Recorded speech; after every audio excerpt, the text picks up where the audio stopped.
বন্ধুরা, তোমাদের কাছে ফিরে আসলাম।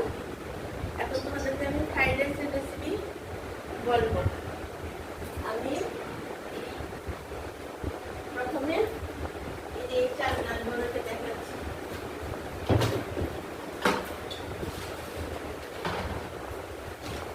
ফরচুনের এই চালটা আছে না, এই চালটা ফরচুনের এই চালটা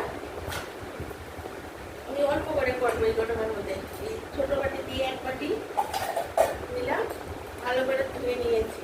এক বাটি চাল নিয়ে জলটা যখন একদম টক গরম হয়েছে তখন এই জলটার মধ্যে এক বাটি চালের সঙ্গে একটা গাজর আর একটা ক্যাপসিকাম একদম কুচি কুচি করে ঝিরি করে কেটে এটা একসঙ্গে দিয়ে দিয়েছি। আর জলটা যখন টক হয়েছে তখনই কিন্তু ওই চালটা ধুয়েছি দিয়েছি, আর সঙ্গে নুন দিয়ে দিয়েছি। আর আজকে আমার মনে নেই সঙ্গে দেওয়ার কাজুটা, আমি নাহলে কাজুটা ওই সঙ্গেই দিয়ে দিই। তো মনে নেই বলে আমি এটা পুরোনো দেবো আর কি, সঙ্গে দিয়ে দিলেই ভালো, নাহলে কাজুটা পুড়ে যায়। কিন্তু এখন আমি পুরোনো দেবো। তো দিয়ে যখন হাতটা দেখবে মানে বেশি নরম না, একটু এরকম করে একটু শক্ত শক্ত যখন থাকে, শক্ত শক্ত ভাব মানে এটাই ফ্রাইড রাইসের তো শক্ত থাকে, সেটা বুঝে জলটা একটু বেশি করে দেবে। টক হলে চালটা দেবে, এরকম করলে যখন একটু শক্ত ভাব থাকবে তখন একদম এই যে ক্যাপসিকাম গাজর জল দিয়ে দিয়েছো, নুনটা দিয়ে দিয়েছো, ভালো করে ছড়ে হাতটাকে ছেড়ে নিয়ে নেবে। এই দেখো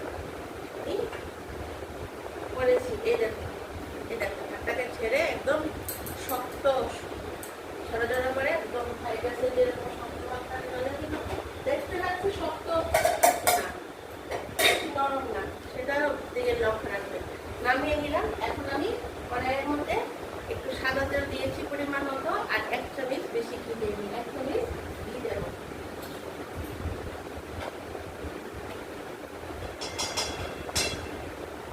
গরম করেছি তো, বাচ্চা বড় সবাই খেতে পারবে। হ্যাঁ, ঘি দিয়েছি। আর দিচ্ছি কি তেজপাতা। বেশি কিছু মশলা দেবো না, বেশি মশলা দিলে গরমের মধ্যে